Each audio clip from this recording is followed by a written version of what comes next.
السلام عليكم وأهلا بكم في قناة رامان، أول قناة من نوعها تقدم المحتوى باللغتين العربية والكردية.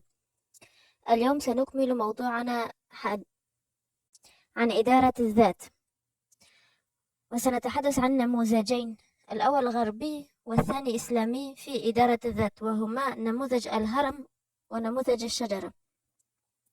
لذا فلنبدأ. نموذج الهرم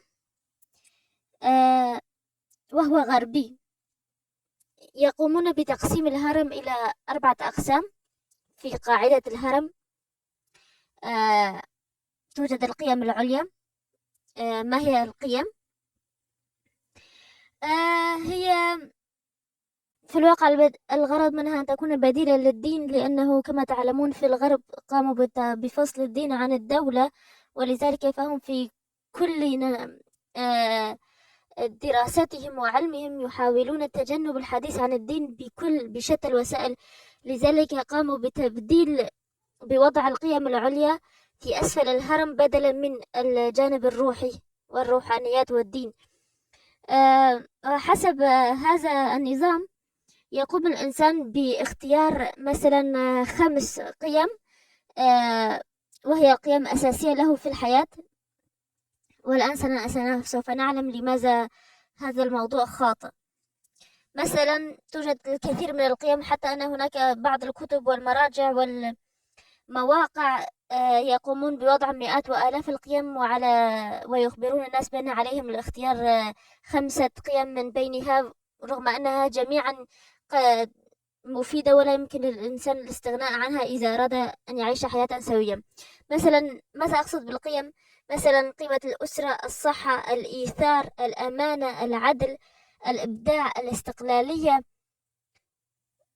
وإلى آخره من القيم. وكل ما ذكرته ربما لاحظتم بأنه نحن بحاجة إلى كل هذه القيم في حياتنا، لا يمكن أن نختار 1 أو 5 من بينها، مثل قيمة الصدق والأمانة والعدل، الإخلاص، التفاني، الأسرة، الصحة، لا يمكن للإنسان أن يختار من بينها 5 فقط ويعيش عليها ويترك بقية القيم، لأن كلها مهمة.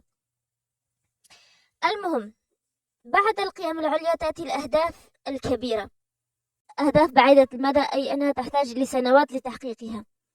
مثلا مثل دراسة مجال جديد في الجامعة، أو تعلم لغة، أو أي شيء يحتاج إلى وقت طويل. فتح مشروع وبدء به وتأسيسه بشكل صحيح يحتاج إلى سنوات.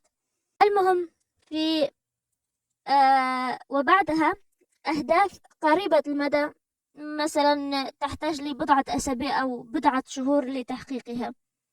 مثلا هدفي أن أقوم بتسجيل مجموعة فيديوهات توعوية ونشرها على اليوتيوب، وهذه الفيديوهات قد تحتاج إلى بضعة أسابيع أو بضعة شهور. مثلا هذا مثال عن هدف قريب المدى.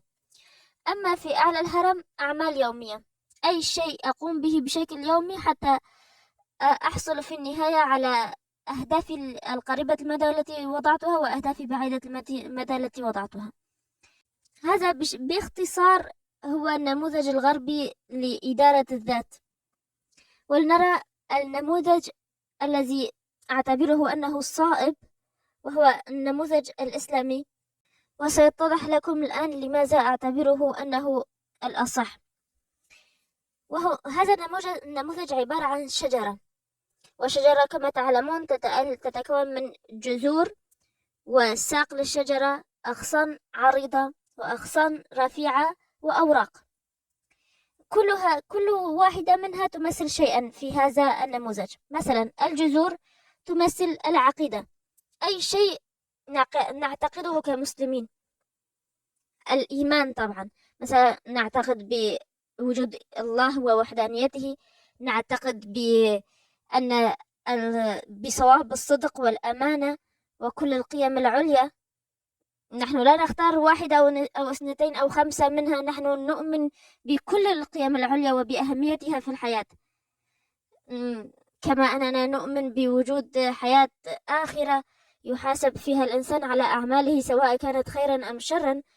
المهم، الجذور هي العقيدة، الساق تمثل الرسالة الحياتية. ماذا تريد أن تفعل في هذه الحياة التي وهبك الله إياها؟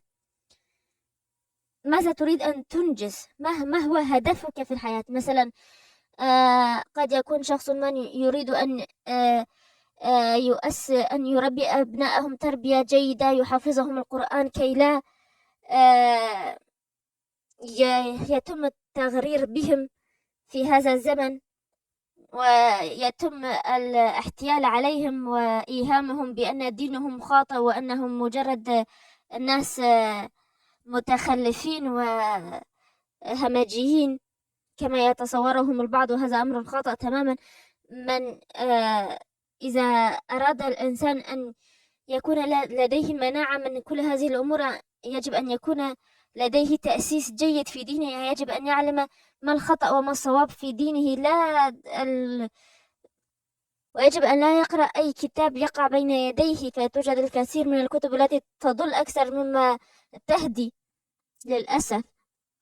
فقط على الإنسان أن يسلك الطريق الصحيح للوصول إلى شيء. الطريق الصحيح مثلا، الطريق الصحيح لدراسة الدين هو مثلا دراسة الشريعة أو الدراسة تحت يد شيخ معلوم من قبل المجتمع والجميع، أو عائلة دينية معروفة بتوسطها وبعدالتها. أقصد عائلة دينية، عائلة مثلا توجد بعض العوائل في منطقتنا معروفة بالتدين وبأن خرج منها العديد من المشايخ، الأجداد والأبناء والأحفاد أيضا. المهم لنكمل.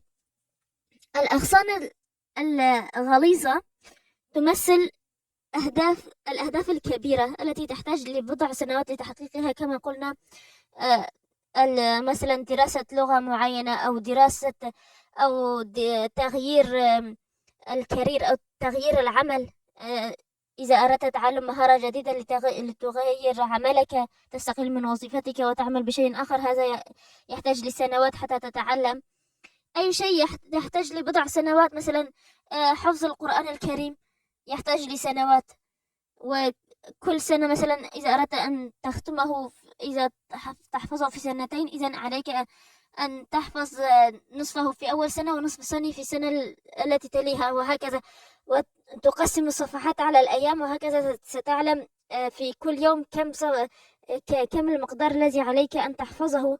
وطبعا عليك أن على المرء في هذه الحالة أن يحسب حساب الأشياء التي تحدث فجأة، فلا يتوقع أن يقوم بالدراسة 365 يوم في السنة، لأن الحياة تحدث فيها الكثير من الأشياء المفاجئة، وننشغل أحيانا عن ما نريد فعله.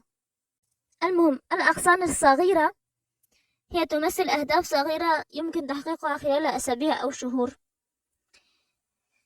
وأما الأوراق فتمثل المهام اليومية، كما قلنا مهمة يوميا، مثلا سوف أقرأ القرآن لمدة ساعة، نصف ساعة صباحا ونصف ساعة مساء، حتى وبعد سنتين، وهكذا بعد سنتين سوف أكون قد ختمته.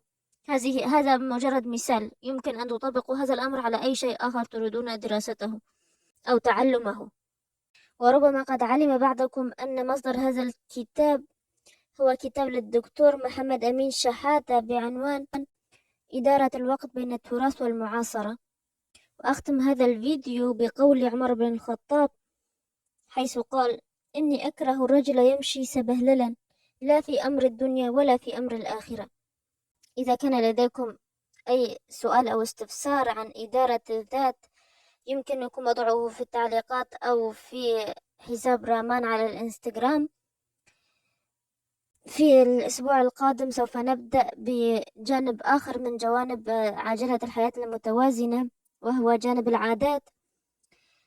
وإذا استجد أو رأيت أن هناك شيء إضافي أود إضافته إلى جانب إدارة الذات، سوف أقوم بإضافته إلى قائمة التشغيل.